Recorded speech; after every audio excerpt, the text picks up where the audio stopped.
Good Friday morning. I'm Stephen Romo in for Joe and Savannah today. And we begin this morning with the economy. Both consumers and businesses are bracing for the effects of President Trump's global trade tariffs, which went into effect just yesterday. For businesses, that means looming questions of when to potentially raise prices and by how much. For consumers, that could mean higher costs for basic everyday goods. New research by the Yale Budget Lab estimates the tariffs will cost a typical household up to $2,400 this year. So far, though, U.S. stock market's reaction has been pretty subdued. All three major indices closed fairly flat yesterday, with U.S. futures pointing to a similar trend this morning. Speaking on Morning Joe yesterday, Treasury Secretary Scott Bessent said the tariffs are all an effort to bring that manufacturing back to the U.S. We are trying to rebalance trade in America's favor. President Trump has said, and I've said, we want to bring back the high-precision manufacturing jobs. We want to get rid of these big deficits that we have with countries that have created these big surpluses, and the gutted our manufacturing base and have been terrible for American workers. Investopedia editor-in-chief Caleb Silver joins us now for more on this. Okay, let's start with those comments by the secretary about the outlook for bringing manufacturing back to the U.S. How is that outlook shaping up right now, and how long could it actually take? It's a slow, long haul to get there. But you've heard from companies over the last several months as they've been negotiating with this administration about promises to build more manufacturing plants in America and hire more workers. Apple committing to $600 billion over 4 years. Even companies like Taiwan Semiconductor, not based here, committing to large-scale manufacturing build-outs here, but they do take a long time. You don't spin up a chip factory overnight, or you don't spin up a new aluminum smelter overnight. These are long-cycle businesses that take a long time. But it is possible, and if you actually are tariffing a lot of the goods that are coming into this country, it might make more economic sense for companies to do more manufacturing here. That's the bet. The problem is these jobs, and the reason that these companies have been outsourcing is because labor is much cheaper overseas, and these parts are much cheaper overseas that they bring in to do manufacturing. So it's a trade-off. It feels like a little bit like Groundhog Day, having similar conversations over and over here. But what people really care about are those prices. When can we see the higher prices potentially kick in due to these tariffs now in effect? Yeah, well, you think about the household goods that we spend money on: coffee, cars, clothing, maybe footwear, some apparel, some electronics. You're going to start to see those right away. The question is, are retailers going to be passing those costs on to us, absorbing them themselves, or making the countries of origin pay for them? And it's all about where the product is made, the country of actual origin. Maybe we get the parts here, make it here. It doesn't have a tariff. So you're going to see different price levels depending on which products we're talking about. But in terms of produce, in terms of a lot of the things that we buy on a daily basis, you'll probably start to see that seep in a little bit. We saw it in the last consumer price index. It's probably going to be a gradual process until consumers decide that it's too expensive and don't want to pay anymore. We'll see when that point actually hits. And I mentioned earlier the $2,400 for the typical household expected to spend this year due to those tariffs.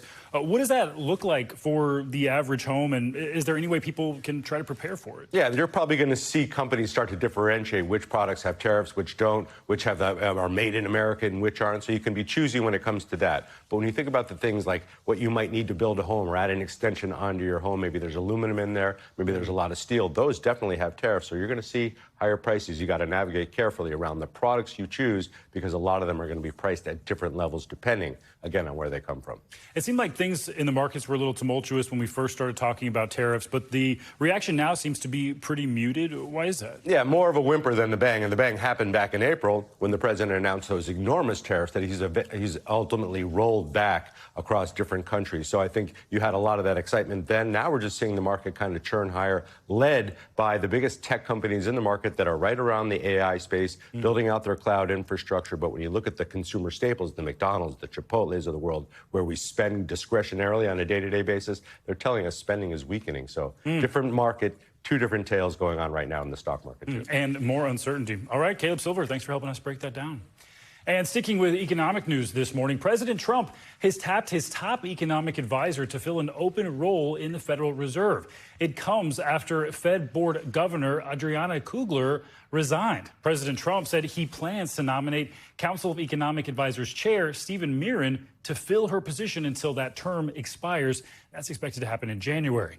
The job comes with the ability to vote on major economic policy decisions, including whether or not to lower those interest rates. That's something President Trump has been demanding that the Fed and Chairman Jerome Powell do since he returned to office. NBC News White House correspondent Monica Alba joins us now for more on this. Monica, this would be Trump's third nominee to join the Federal Reserve. Explain the role that Miran is going to be set to take here and how that could affect Trump's economic agenda and potentially the relationship between the White House and the Fed. Will this mean that the interest rate cut could actually come to fruition? Well, there's no guarantee of that necessarily, Stephen, but it's certainly something that the president has been pushing for and something that the president is keeping in mind by nominating him, who is someone who has worked very closely with the president in this role, as you mentioned, as the chair of the Council of Economic Advisors. And he's somebody who has been instrumental in crafting the president's tariff policy. So this is somebody who is definitely aligned with the goals, and he will be serving in this post temporarily. And the other thing to point out here that's really important is that he needs to be Senate confirmed. And so that process could take a couple of weeks. And it's unclear whether Stephen Miran will be now in this position, if he is confirmed, in time for the next Fed rate meeting, which is in mid-September. So depending on that, we'll see whether that happens. But again, this is something where then the board needs to come together, have a vote. Remember, last time around, there were a couple of notable dissents. And that is what now everybody's watching to see if those interest rates are indeed going to be cut. We know the president's position, but it's up to them to make that independent decision. And Monica, another one of President Trump's big deadlines is here. He had given Russia until today to agree to end the war in Ukraine or face those new punishing sanctions. So far, they have not reached a ceasefire deal, of course, but President Putin did agree to meet in person with President Trump. So is Trump expected to back off from that deadline in light of that potential meeting? And do we know when a meeting could actually happen? No, we're told that those secondary sanctions that the White House had threatened are expected to be implemented today because of that deadline. And again, we're talking about then going after countries that do massive business with Russia. So India, for example, which we saw a preview of earlier in the week. But we know that the president is saying that it's still possible they could have these meetings, though there's so much planning that has to go into any kind of a world summit with leaders like President Putin and President Trump. And then there's the open question of whether President Zelensky will be a part of this or not. In the lead up, the White House had indicated that while they were open to a meeting with President Putin, they wanted President Putin to also commit to meet with President Zelensky, which he hasn't done yet. And yesterday, the president was pressed on this, saying, is that a precondition for a meeting with President Putin? And he said no, he was okay with meeting with him on his own. So that was an interesting adjustment to their strategy and a bit of a reversal to a position they had taken. Here's a little more of what the president had to say on that yesterday. It's going to be up to him. We're going to see what he has to say. It's going to be up to him. Very disappointed. Yeah. Does Putin have to meet with Zelensky in order and before you and Putin have to meet? Or No. And so in terms of the timing of this, Stephen, it's possible as soon as next week something could coalesce. But again, a lot has to line up before then. Yeah, a lot indeed. Monica, we also wanted to ask you before we let you go, President Trump ordering a new census with at least one major change, a big change. It would not include undocumented immigrants. He wrote on Truth Social, quote, people who are in our country illegally will not be counted. Well, the Constitution, of course, says that all people, the whole number of people who live in a state will be counted every decade for the census. So why does the president want to see that change? And does he actually have the power to order it? The short answer is he doesn't have the power unilaterally. It's possible that Congress could order a new census or a change to the census. Remember, the planning for these kinds of censuses go into effect like 10 or 11 years before they're set to take place. The 2031, the planning started back in 2019. But this is all related to the president's approach and thinking on redistricting, which he, of course, has been focused on this week, given what's happening in Texas and what other lawmakers have indicated in other states. So that is why the president is trying to argue that he would like to see the census have a different approach, because that is how many maps are drawn that ultimately determine who represents people in U.S. Congress. And of course, that's of great interest to the president. But again, it's unclear that he can actually do this. Experts say it's unlikely this will happen, but it's still nonetheless something the president pushed for in his first term that he's reviving now in his second term. Stephen. The redistricting getting a lot of attention in light of Texas, which we will be talking more about. An interview with Governor Greg Abbott coming up in just a few minutes. Monica Alba, thanks so much. Well, in a new ruling yesterday, a federal judge ordered a temporary pause on construction at the controversial migrant detention camp in Florida known as Alligator Alcatraz. The ruling comes after 2 days of testimony at a federal court in Miami over a lawsuit that alleges the site's construction violated environmental laws. Construction at that site will now be paused for 14 days. The facility opened last month on an airstrip in a national preserve in the Florida Everglades and has been the subject of a lot of protests and concerns.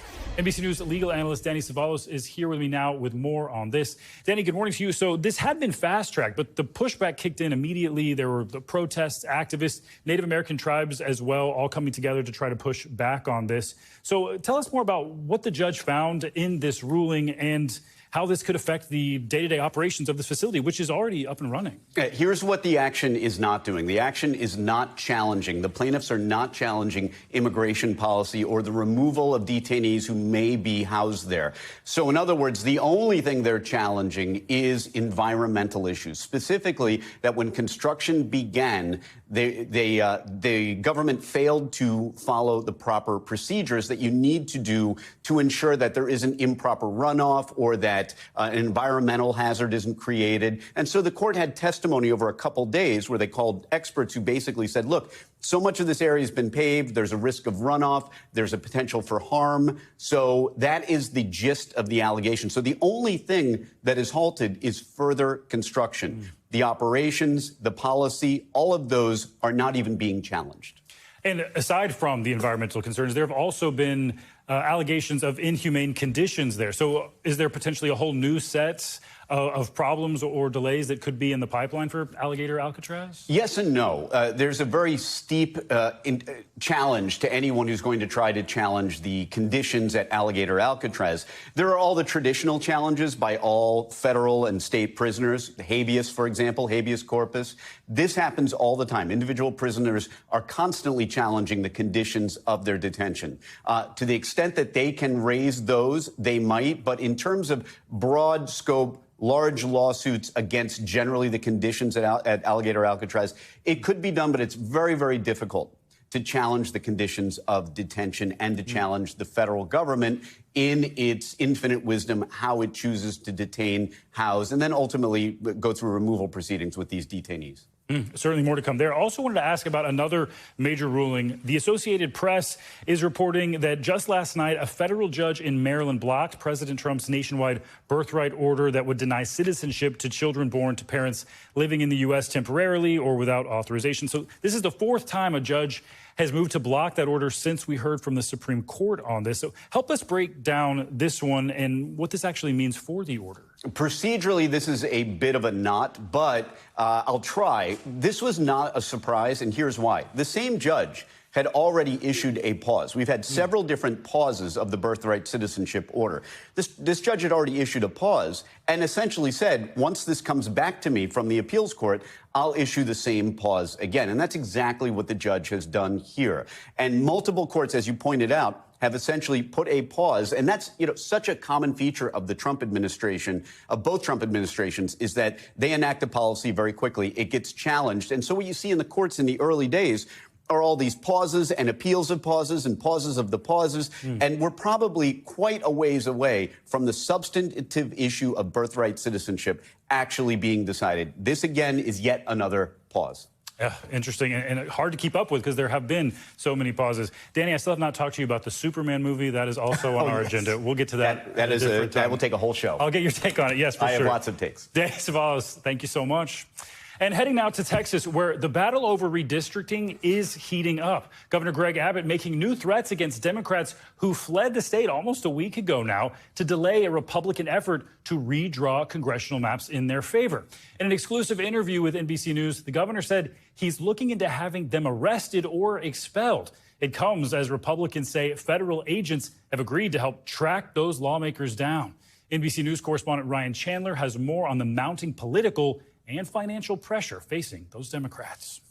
Stephen, Governor Abbott made clear in our interview yesterday that the only way this ends is eventually. He said Democrats are going to have to stay out of state for years as he will call special session after special session after special session to get this controversial redistricting plan passed. Democrats remain defiant, heading to California today to stand with Governor Gavin Newsom, who has promised retribution if Texas passes this map. But Republicans here are trying to make this quorum break as painful as possible, raising the stakes, saying that they are trying to arrest the Democrats before they return to Texas while they reside in Illinois, trying to get that state to recognize the civil arrest warrant that is active in the state.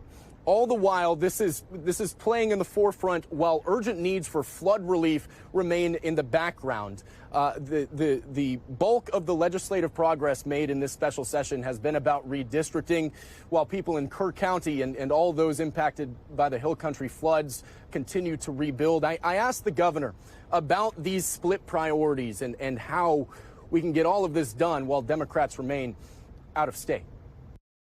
Why not do flood relief first and get that urgent need out there and then have this political fight?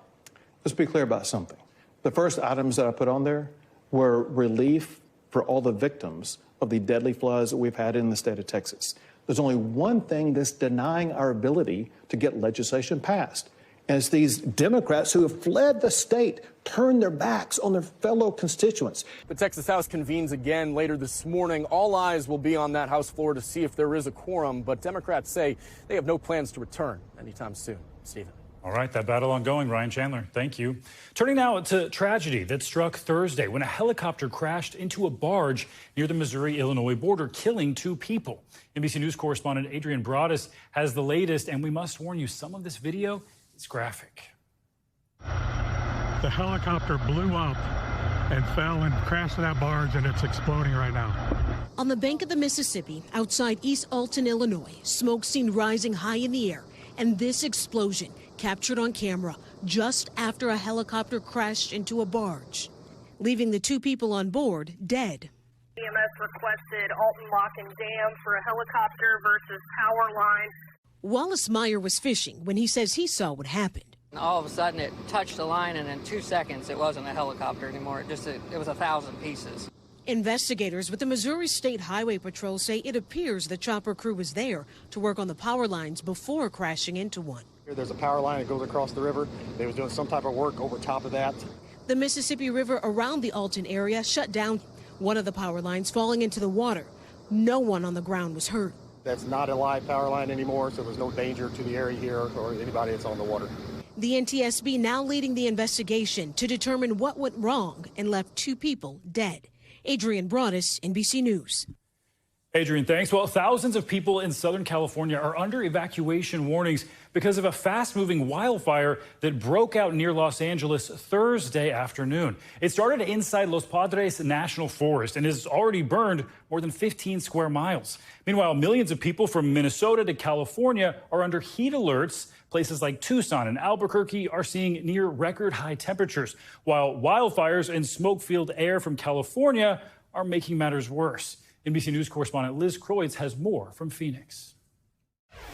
Extreme heat scorching parts of the Southwest. More than 50 million people under heat alerts from California to Minnesota. In Arizona, Phoenix breaking a daily heat record. The region expected to reach a scorching 117 degrees. The city of Phoenix has different ways they're trying to help people beat this extreme heat. They're giving out waters and also closing trails like this one for most of the day, telling people if you want to get outside, do so early.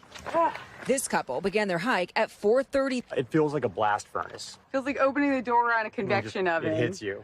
The city also opening a 24/7 cooling center where people and even their pets are able to escape the sweltering weather. This saves lives. There is no doubt about it. Getting out of this extreme weather and connecting people to the right resources makes all the difference in the world.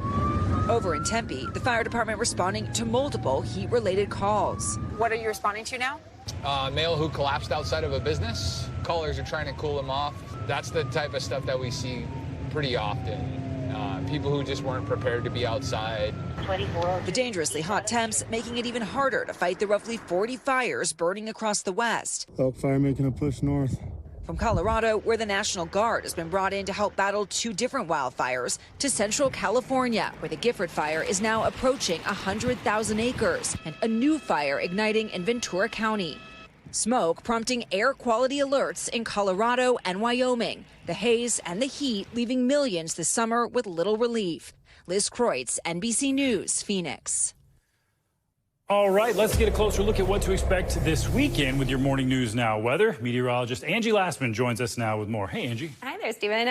Liz summed it up perfectly. Essentially, little relief in sight for so many folks that are dealing with this tumultuous weather. Here's what we've got right now when it comes to our heat alerts. This number has grown throughout the morning. Now we're up to 51 million people, and it's some of those same areas that have been dealing with the heat for the past couple of days. So no surprise, the Southwest, Grand Canyon, Phoenix, Tucson, Albuquerque included in that. And then parts of the plains, essentially from Dallas up through Omaha and stretching into parts of the Midwest. And that's just an indication of what's to come here as the next couple of days go on.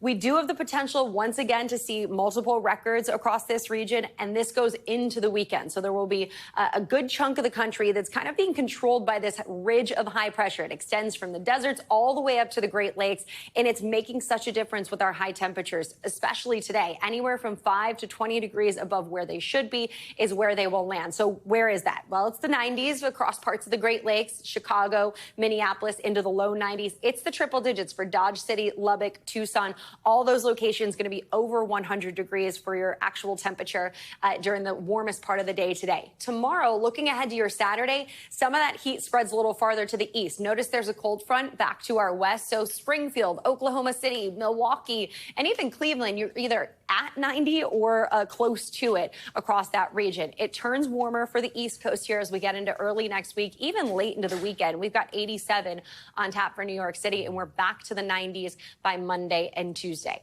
We also still have that ongoing fire threat, and notice the critical risk includes Grand Junction, right in the bullseye there. These locations, anywhere from 30 to 40 mile per hour wind gusts and low humidity, Stephen. So that ongoing fire risk will last through today and potentially into the weekend. So something to be, of course, careful of as you're making those weekend plans. We know you will watch that for us. It's been nice to get back to the 80s in New York City. Well, buckle up. Won't last for long. I've been warned. This is your time to enjoy that this weekend before we're back to the 90s. Oh, I've got shorts on under the desk, actually. That's not true. He's not lying. I had a standing shot, so the jig is up. But sure. Angie, thanks so much. You got it. We thank you for watching, and remember, stay updated on breaking news and top stories on the NBC News app or watch live on our YouTube channel.